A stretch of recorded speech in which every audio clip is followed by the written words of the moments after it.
Good morning, friends. How lovely it is to be here with Journey Home Meditation for the morning sit today. I'm Michael. I am going to be bringing us through a bit of the practice this morning. A little bit of breath work, some contemplation, some poetry, some meditation practice. And I am very happy to be here with this practice and with each of you. I've been gone for a little while this week. This last week I was gone. I was did a lot of traveling, actually. The original trip was to Arizona, but then I ended up finding out that one of my favorite poets, Padraig Otuma, he's the host of an amazing poetry podcast. And it's actually a lot more than a poetry podcast. Poetry is the vehicle by which it gets brought into philosophy, theology, psychology, just all the ways that we understand what it is to be human. Padraig is willing to embrace those topics, and I am quite pleased that I was able to go to Seattle and see Padraig read poetry and talk shop for a bit with about 300 of his closest friends. But I also got to spend a lovely amount of time in Tucson, Arizona. And before we get started on this conversation, I think let's take a step back. Let's stop just for a moment. And let's remember our breath.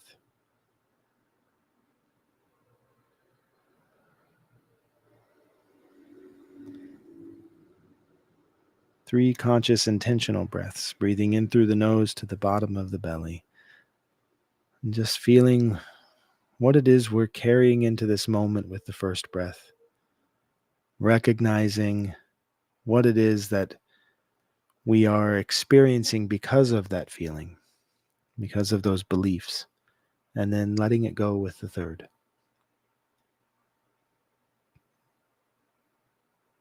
Breathing in.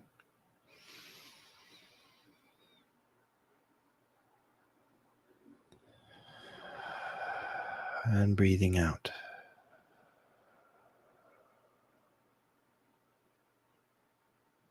Breathing in. And breathing out.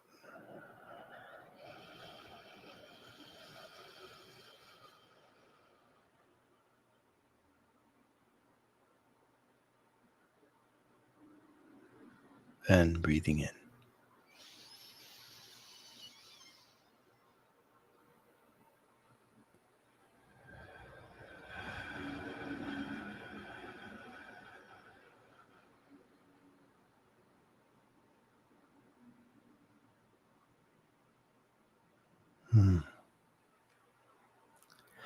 What a lovely gift it is to have a conscious moment, to have awareness, to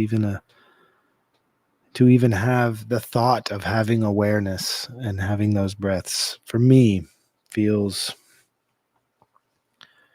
like such a gift. I haven't always had that. It's when I started to develop the intentional practice and listen to teachers and sit down and shut up. Let me talk to you about me shutting up. Oh, Jesus wept.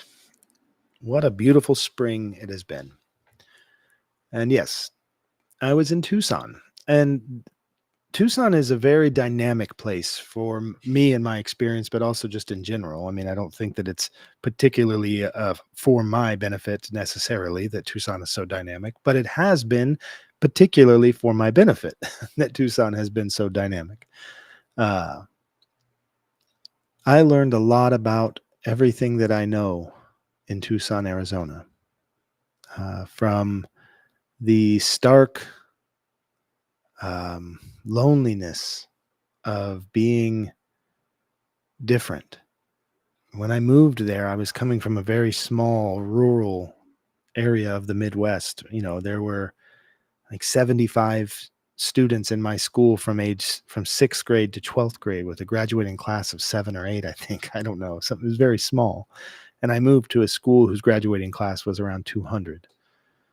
Um, and I didn't know anybody, but I had this experience of, because I didn't know anybody else, I got to know myself really well.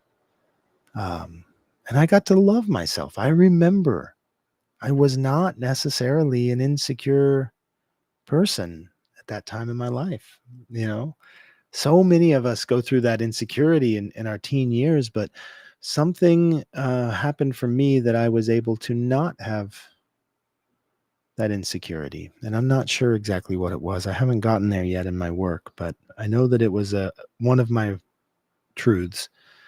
And then I made some of the best friends that a boy could make. And I'm still friends with those people today. And it was through punk rock that we were all initiated into this um, ethos, this way of being with one another, and this way of encountering our world that has really informed nearly every decision I've made since then. And I got to be with some of those friends this last week. And we got to go to a punk rock show, and I got to get into the pit and jump up and scream along with my favorite songs that hold in them the teachings that I hold true. And one of the bands that I saw was a band called Refused from Sweden. This is a very radical political band. They are uh, far, far, far left, I guess. Maybe I don't really know how to categorize that. I mean, but I think that would probably be the most like appropriate category for them: anarchist Swedish metal, punk. Um, but there was a point where the pit was pretty big. When I say the pit, I'm talking about the mosh pit, for anybody who's not familiar with the parlance of punk rock. But and the security guards were getting in there, and they were really being angrily aggressive. Now, the pits are very aggressive, but they're not angry, generally, not towards one another. They're not ways to harm one another. It's a way that we have collectively worked out to express all of the biggest emotions that we have in our bodies, our anxieties, our fears, our loves, our joys. All of this comes out in this motion, and we dance and we move in this circle, right? And there's so much to be said about that circular energy. It takes place in religious practices all over the world, right? This movement in a circle, this aggressive jumping up and down and dancing. You can see this at the Wailing Wall. You can see this in weddings. You can see this in religious ceremonies and funerals all over the world. And we had that. And these security guards were being aggressive and taking advantage of this opportunity to take their anger out on people. And the singer saw that, and he stopped everything. He stopped the music. He stopped everything. And he talked with those security guards. And he said, "Hey, thank you for your job of keeping the people here safe, but what you're doing is not keeping us safe. Please move away and find a place to do your job, your duty." And then he said to the people in the pit, he said, "This is sacred to me, and it's sacred to all of us. And the things that I learned in that pit are the things that I believe in life, that when I fall down, you're going to pick me up. And if you fall down, I'm going to pick you up. And if we have that, then we have everything we need to know to get started." And it sent this, even in this moment, I feel this flutter, but it sent this chill through my body of like, when did I forget that in my life? There are times in my life that I forgot that. that I forgot that when I fall down, someone's going to pick me up, or if you fall down, I'm going to pick you up. I forgot that that is something that is beyond my belief. That's something that we hold true. This is a truth. And that teaching really came back through. So I was really grateful for that experience this last week. And I was happy to share that with you. And then there were so many rich experiences, reconnecting with people in my life that like fill me with love, and not in a way, I don't want to say what it's not, that fill me with love in a way that feels reciprocal and energizing, and it makes me want to continue. And I'm grateful for that. Not just continue as in continue in life, but continue that loving transmission. That's what I mean to say, that the flow of love and being seen and being felt wants to continue moving. It can't be blocked. I'm not a reservoir of those things. I am a channel of those things. They have to flow through me because they came to me flowing through others. And whether those others was a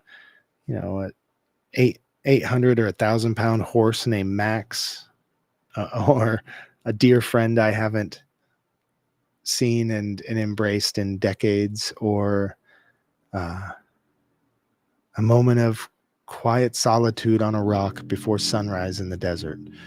That love is flowing through all things, through all things. And I'm grateful for all of these reminders this week. Yeah. So I wanted to share a poem by Padraig Otuma from his new book, Kitchen Hymns. He's published a lot of great books, and this is the newest book. I'm going to hold it up to the camera for those of you who are watching the broadcast. You can see the book. And this is the second poem in the book, called Mother Brendan's Opening Words at Ash Wednesday Mass. Darlings, look around. Next to you's the nurse, the cleaner, the doctor, the child minder, the waiting, the hoping, the barely surviving, the can't get out of bed, can't sleep, can't cope. There's the teacher out of work, the disaffected priest, the taxi driver, the shopkeeper, broke shareholder, tourists, retirees, waitresses, bankers, administrators, the tired and committed, the excited and the stressed. I know you expect me to bless you in the mysteries of God, but I prefer the strangeness of each other, darlings. Look around. In the name of whatever reason brings you here, in the name of anything that works, in the name of nothing, are you burning yet? You will be. Take this cup and drown your sorrows. Take this bread and butter it. Lick it. Taste the salt. Nothing made you come here. Nothing stops you going.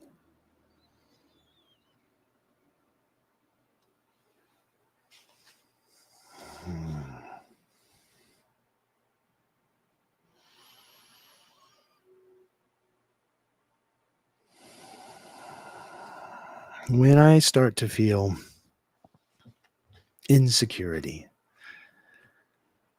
it feels foreign and familiar.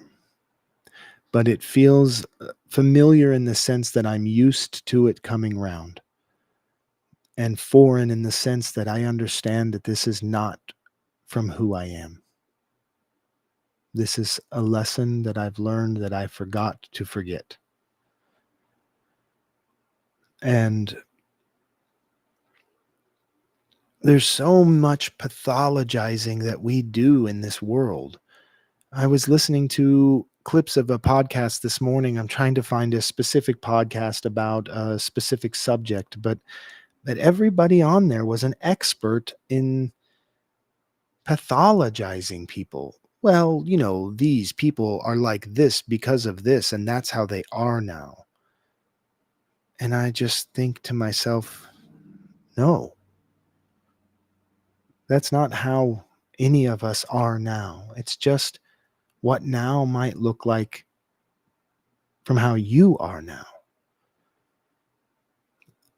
We have to remember that when we look backward, when we look forward, and when we look outward at anyone around us, going back as far as we can remember, going forward as far as we can dream, it's the exact same lens with which we look inward. The way that I'm looking in at myself is exactly how I'm going to look back. So if I am looking in at myself with feelings of lack and feelings of danger and fear and scarcity and insecurity, when I look back, I'm going to find all of those things justifying that belief. And when I look forward, I'm going to justify those beliefs with a strange kind of prayer about what tomorrow could be. And that is a huge reminder to me that I have to understand the lens by which I'm looking inward. I have to. If I don't attempt to have that relationship, at least to understand that it is a lens, it's not a fact. It's not a foregone conclusion. And there are no amount of expertise that you're going to gain on this. I am not an expert in my relationships, right? I'm a participant. I'm here with this relationship. The moment I become an expert on it is the moment I'm filled with disappointments, rejections, uh, inabilities to live up to ideals. Perfectionism is the disease in this case.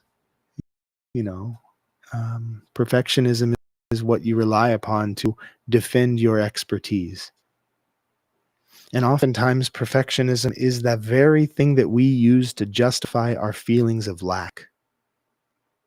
We use that perfectionism. We expect things, we expect people, we expect situations, ideas, relationships to be perfect so that we can justify that we are failures.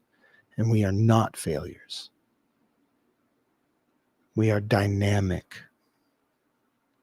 right? We are dynamic. Dynamos, so many dynamos. I always loved that band name. So many dynamos.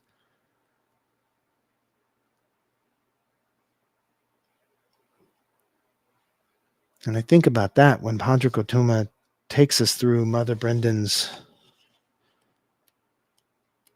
Mass, her opening words at Ash Wednesday Mass. Now, we just had Ash Wednesday before Lent, and we're coming up on Good Friday. So this is the Holy Week. This week is leading up to, in the Christian theology, right? This is, and not just the Christian theology, but in the Gospels of Christ, because that Christian theology is also understood and read in other religious practices as well. And that doesn't make it the universal truth, but it does lend to it a sense that, um, according to what Mother Brendan is saying here, darlings, look around. Next to you's the nurse, the cleaner, the doctor, the childminder, the waiting, the hoping, the barely surviving, the can't get out of bed, can't sleep, can't cope. There's the teacher out of work, the disaffected priest, the taxi driver, the shopkeeper, broke shareholder, tourists, retirees, waitresses, bankers, administrators, the tired and committed, the excited and the stressed. Right? Mother Brendan is letting us know that there's not a universal truth, but there's a truth that you are universal. And look around you. You are surrounded by all of these aspects. We are aspects. And there is perfection in that. But the perfection is not in the expectation of fulfilling roles. The perfection is that where you can't be, someone is. And where someone can't be, you are. And when I fall down in the pit, you're going to pick me up. And when you fall down in the pit, I'm going to pick you up. And we're going to continue the flow and continue the cycle in the movement. What a joy. What an unbelievable joy. And I think about that when I start to feel insecurities, when I start to feel that my connection is threatened.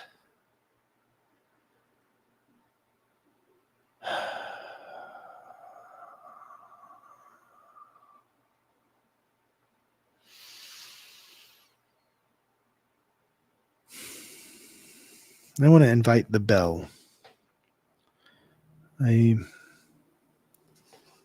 have acquired a new bell, and I'd like to invite the sound of this bell today.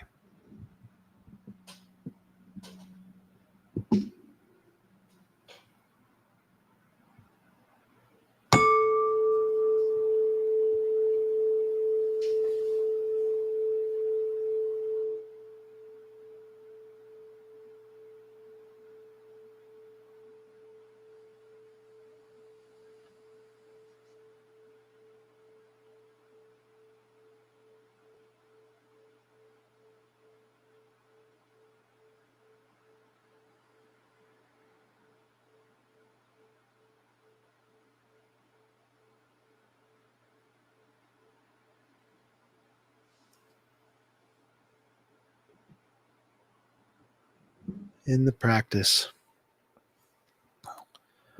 we often use tools like the mindfulness bell. And this bell is used to remind me, I use it to remind me of the universal beginnings. The sound of creation is a hum. And I can join in and enter the creation. We are still the creation. We are still in creating. We are creating right now. We are the universe creating itself. We are consciousness unfolding, blooming all the time. And that bell reminds me to stop and recall, oh yes, this is unfolding. And you can use that mindfulness bell not just as the ringing of a piece of steel, but you can use the moments in your life. Any moment can be a bell. When you say, I love you to a friend with sincerity, a bell of mindfulness rings. And you can take that moment to hear the sound of creation, breathing in and out.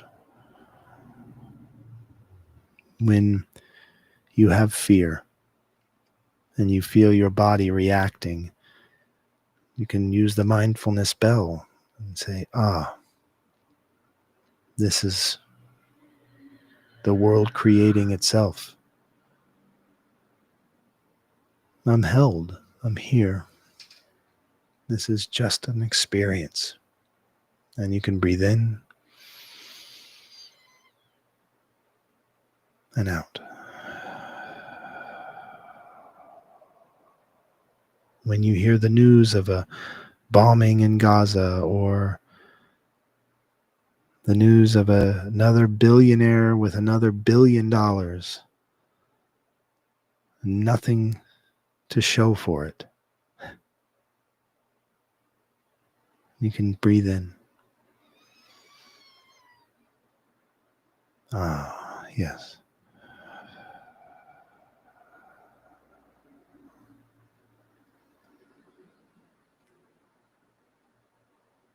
And it's okay to find those moments where you fall into the groove. I listen to a lot of music on vinyl. I love vinyl records. I'm a bit of a hoarder. I'm a collector. My family will tell you. I have these small obsessions: poetry books, horror movie VHSs. I've stepped away from that obsession a bit. Um, Vinyl records. And the thing about a vinyl record is when you are in that groove and you have all of the parameters set just right, the sound is so clear. The sound is so clear. And you are hearing literal vibrations, right? The movement of these things. And you're hearing the sound of friction and the rubbing together of these things that create a beautiful song. And it's okay when you find yourself falling into that groove where everything becomes more clear, brighter, lovelier. And there's no reason to carry guilt or shame or fear into that. And if you fall, I'm going to pick you up. And if I fall, you're going to pick me up. And we're going to find that groove. All of us sitting in Mother Brendan's Ash Wednesday Mass. The last two lines of the poem are what I'm going to leave us with today. And I want to thank Podrick for sharing these works with us and for giving us the glory of Mother Brendan. Nothing made you come here. Nothing stops you going. Hariom.